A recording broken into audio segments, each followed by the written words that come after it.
Hello everyone, my name is Jakpal. Welcome to this video. I'm taking this small session because I got feedback from some of you in my audience where one of you have asked me, like, is it possible for me to prepare a video on how to open PowerShell? So here I am. I hope with this video you will be able to learn because the step is very simple because Microsoft has made it in such a way that not only it is simple to open PowerShell in Azure Cloud, but you can open PowerShell from anywhere. The only thing which you require is your login credentials, which you can use to log into Azure, and thereafter you should very easily be able to open PowerShell. But one thing which you should keep in mind that when you are using PowerShell, to open a PowerShell, you need to have a Cloud Shell. Okay, so let me take you through that. Because I already have prepared a small content to explain you. Here is the content in the Word document. So first content explains you how to open Cloud Shell, and second is how to open PowerShell. So let me quickly explain you what Cloud Shell is. Cloud Shell is kind of a browser. When you open this browser, uh, it's kind of a window which opens up and in which you can easily open PowerShell. There is a way to open Cloud Shell. First is you can simply take this link, click on this link, it takes you through the portal directly to the shell shell window where you will be able to enter your username and password and you will be able to log in. This is so simple. The second step, which is provided by Microsoft, is like you open to your normal portal.azure.com and you can at the top click on this greater than sign symbol. This is the symbol for Cloud Shell. It will open up a small pop-up.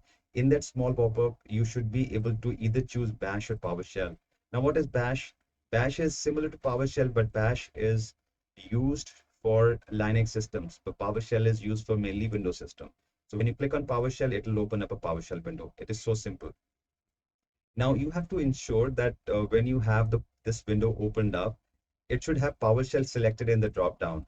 Otherwise, you will, because the purpose of this drop down is that you are able to switch between Bash and PowerShell. So that's so simple to open PowerShell in Azure portal.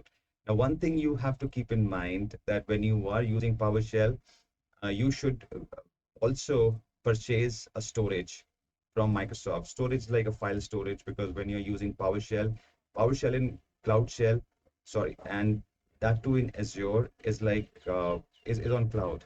So this means you should be able to open PowerShell from anywhere you go, from any of the Windows browser, because you simply have to log into Azure portal. So Microsoft recommends that when you're using PowerShell, you should also have a file storage available with you where you are able to save your scripts and your PowerShell files, which you can repeatedly use. Okay, let me take you through that part of that part of the document also where Microsoft has explained this. Here you can see that whenever you open a Cloud Shell machines are created.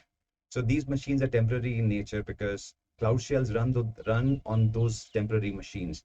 But as soon as you close Cloud Shell, those machines are also dismantled.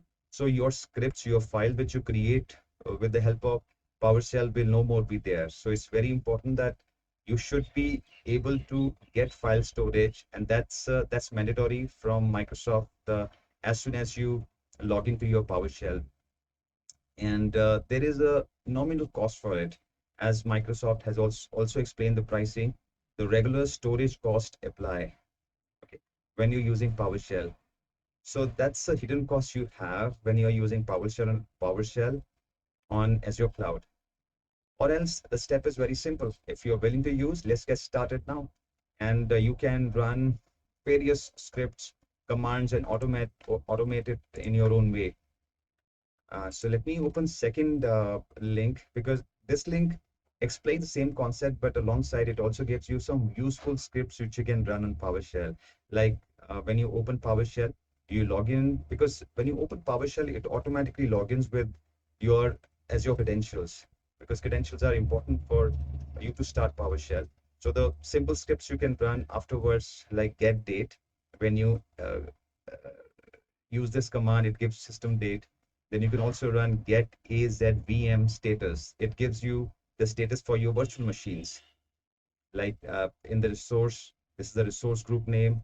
then your resource name, then location, a VM size. It gives you the VM size which you're using and what type of windows it has. You should also be able to go in directory with the help with the command dir, and thereafter you should be able to see the subscription name. You can further go in your subscription name with the help of cd space subscription, and then able to see all subscriptions and the resources within them.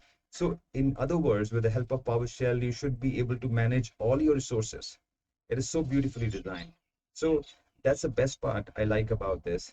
So that's all we have today. And I hope you have learned now how to open PowerShell in Azure.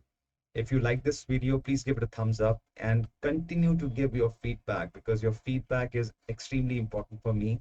So that also guides me, like what should I do next? What all topics should I prepare? And please keep your feedbacks limited to either Azure or SQL Server, because I am a database administrator, and these things naturally come to me. I face so many issues on day-to-day basis. I'll certainly be able to share my best practices, which I have gathered from Microsoft with you, which helps you to solve your problems in your environment which you're supporting. So thank you so much. I hope to see you soon. Bye bye.